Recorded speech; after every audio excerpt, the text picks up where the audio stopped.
Well, good afternoon, everybody, and welcome back to Rob Motive JT. Today I wanted to talk about the real reason why the Jeep Gladiator is said to be unreliable, to be marred with problems. You know, anytime you go out to the forums or a lot of places, even talking to somebody in person, one of the things that always comes up about the Jeep Gladiator is that it is unreliable, that it's just streaked with problems. And there's a reason for that, and it's probably our fault, depending on what you do with the Jeep Gladiator. Now, before I get into that, real quick, smash that subscribe button and click that notification bell so that you don't miss out on any upcoming videos. Now, before we get started on the real reason that the Jeep Gladiator is unreliable, I know it's gonna come up. I'm standing in the garage in front of a Jeep Wrangler talking about a Jeep Gladiator with a toy model behind me. That's right, it's right here. It's supposed to be a representation of my Jeep Gladiator. Now, there's a reason for that. It's cold outside, 54 degrees, windy, and there's a drizzly rain out there.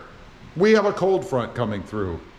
So I wouldn't be standing outside in my typical cutoff shirt and shorts with that kind of weather. So that's why we're inside, for anybody who's wondering.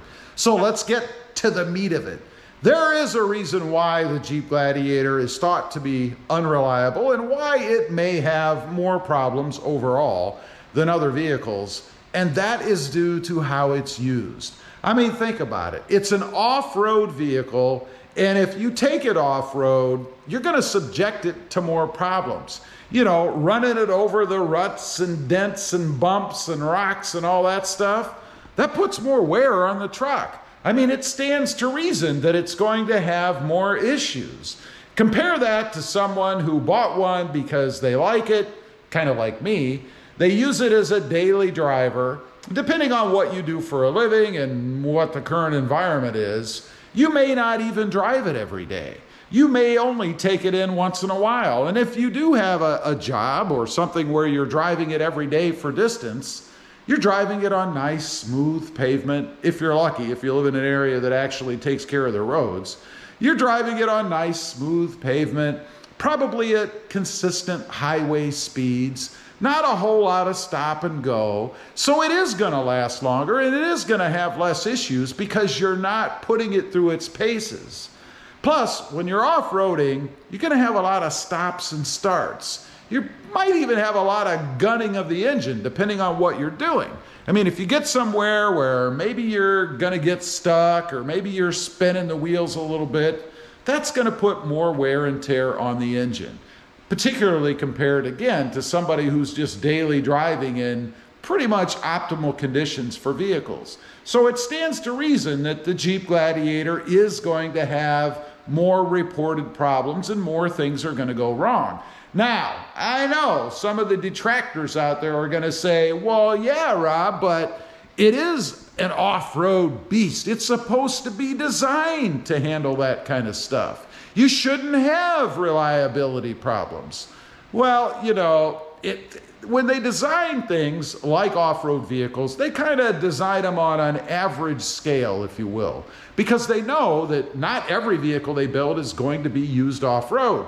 Matter of fact, only about 4 to 6% of 4x4 vehicles, including the Jeep Gladiator, is actually used off-road. So primarily, they're building these trucks for the weekend warriors, for the mall crawlers, for the people that are going to use them on the pavement. And think about what the pricing would be if they did design it really how it should be designed as an off-road vehicle. I mean, you would have heavy-duty everything to begin with. Heavy-duty suspension, heavy-duty tires, heavy-duty everything. Underneath, you would have everything protected, you know, with cladding and things like that, plates to protect the areas that could get scraped during off-roading. Can you imagine what that vehicle would cost? You could probably add 20, maybe 30 grand to the price tag for something like that. So instead of buying a Jeep Gladiator for, let's go middle of the road, say somewhere 45,000, maybe 50,000, you'd be paying somewhere in the $75,000 to $85,000 or $80,000 range for just your standard Jeep Gladiator. Never mind getting into those that are higher sticker valued anyway, like the Mojave, like the Rubicons, like all the higher trim levels. You'd be looking at probably somewhere in the $100,000 range for really what is just a standard, hopped up a little bit, Jeep Gladiator. So they're not going to do that. It doesn't make sense. Obviously, they wouldn't sell as many of them if they did that. So the trucks are kind of built on an average scale, handling a little bit of off-roading, but nothing really major. And that's why you see more reliability problems, I believe. The real reason why the Jeep Gladiator has a reliability problem, not because it's built poorly or it's any more horrible than anything else out there, but because of the way you and I, more you than I, if you're a big off-roader, use the truck. You're putting it through its paces, which there's nothing wrong with that. I mean, if I lived in an area where I could spend a lot of time off-roading, I would do it because it is fun to do. And yes, I have been off-roading in my previous life in the past, but nothing more recent down here, which I find kind of interesting. You know, I live in South Texas. When I first moved here, I thought there are going to be off-road trails and parks and things all over the place. This is Texas.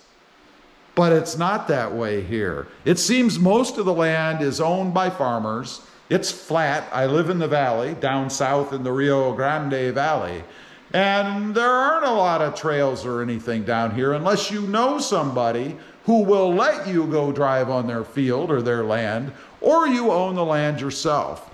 That's something else I've been thinking about. You know, it would be nice to purchase some land somewhere, maybe 5 or 10 acres, something like that, and to be able to go out and do a little bit of off-roading.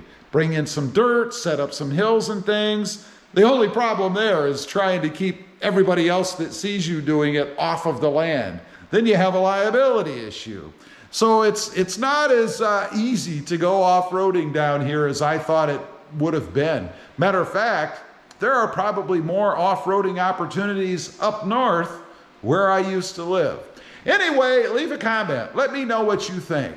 Does Jeep really get a bum rap when it comes to reliability? Is this the real reason why Jeep isn't very reliable? I'd be curious to know.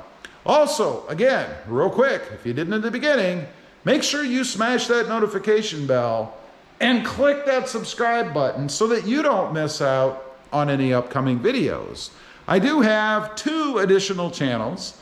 Rob Motive, all about my 2021 Toyota Tacoma, and Rob Motive FST, all about full-size trucks. Check them out, and if you're interested, why not subscribe? Thanks for watching. Stay safe out there. Bye.